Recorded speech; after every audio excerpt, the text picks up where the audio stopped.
everybody, welcome to Training with Ashley. So today I'm going to be talking about how to complete a walkthrough. Today we're actually in a room in Chestnut, and I specifically selected this room because it had some wonderful features to it that I would like to display on our video today. So the first thing I'm going to do is prepare myself for my walkthrough. I'm going to make sure that I have a pen. I'm going to have my blank work order collection document in case I find anything I need to write on here. And I'm going to have my open work order list. As I'm doing walkthroughs, I'm going to check this work order list to see if there are any open work orders for the room that I'm currently in. And if there are anything listed on here, I'm going to update the status related to whether or not it is open or closed. Closed means it's been completed and it no longer exists. Open obviously means that it's still here and hasn't been fixed or repaired yet.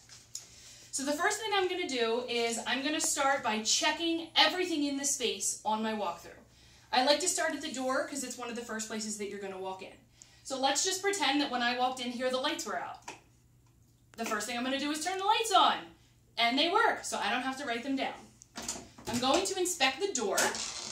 I'm going to make sure that there's a number plate on here, that there's no profanity written on the door, and that it looks like the door closure is functioning correctly.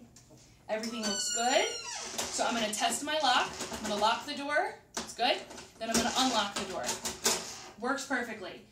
Check to make sure that there's a peephole and that both sides exist. The next thing I'm going to do is start testing all of the furniture in this space, which requires that I open and close every single drawer. I'm going to test the blinds, I'm going to open and close the windows, and I'm going to check the screens. I have a lovely helper who's going to assist me in this process. His name is Mark.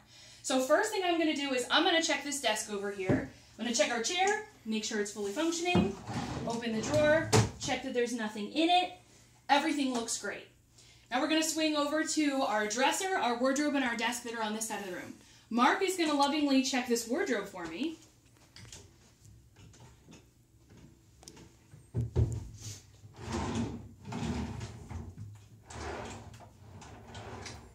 Any issues, Mark? None that I see. All right, fantastic. Why don't you check the dressers next?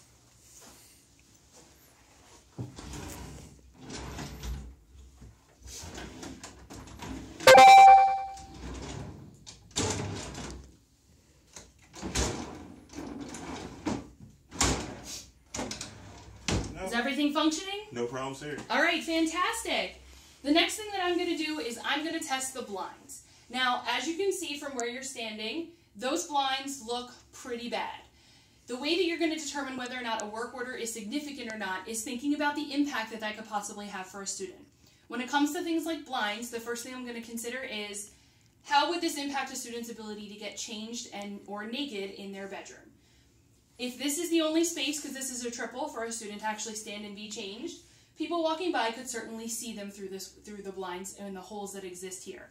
So I would enter this as a work order. However, I'm still going to test them. I'm going to open them up. And then Mark and I are going to test the windows.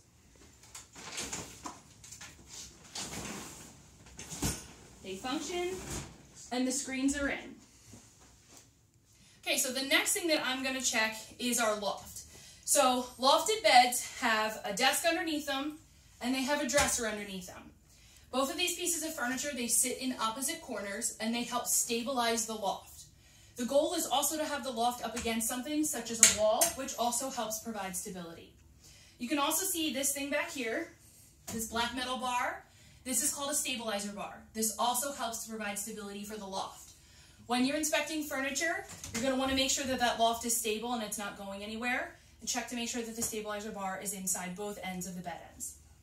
So now we're going to move over here, and I'm going to show you how to check a mattress. You're going to want to flip it over, flip it upside down, and make sure that you don't see any holes, tears, or rips in it. If there are, you're going to want to gauge how big those holes or tears are. If this entire side was slid open, obviously I wouldn't want to lay on that mattress, so we would want to get that replaced for a student. This one looks great. You would continue doing that with the rest of the mattresses in the room.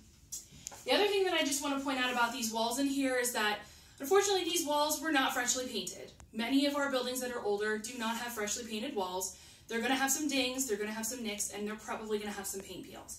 Unfortunately, we don't have the infrastructure or the money to be able to paint out all of those buildings every single year. So you are going to encounter some things like this paint peel that's above the bunked bed over here. In the grand scheme of things, that paint peel is not all that significant. If I were a student moving in, I don't feel like that would severely impact my ability to live here comfortably. Whereas the blinds might be a different case. So that's why for a paint peel such as that, I'm probably not going to enter a work order for that. I may list that on the RCR so that a student doesn't get held responsible for that at the end of the year, but I'm not going to ask a facility staff member to come in here and take care of that now. So now that we've done our walkthrough in this room, I'm going to check my open work order list to see if any of the things that I found are listed as an open work order.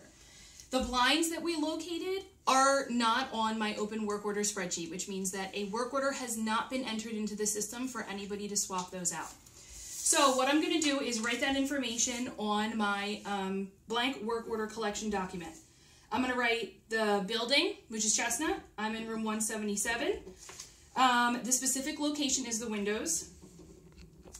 And I'm going to write that the blinds are missing 2 slats. And they need to be replaced.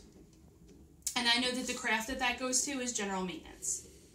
So I'm going to make those notes for myself so that when I head back to my office, I can type those up and I can enter those as a work order. So next we're going to check the bathroom. And the rule is that if it moves, you're supposed to move it. Which means you need to turn on all the faucets, flush all the toilets, and turn on all the showers. Open the blinds, check the paper towel dispensers, make sure everything is functioning. So Mark's going to check our sinks and test and make sure that they're functional.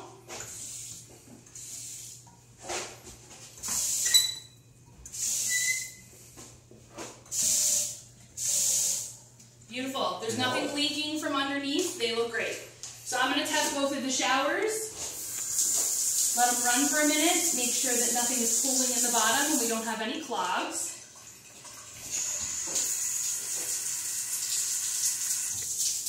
And then we're going to flush both of the toilets.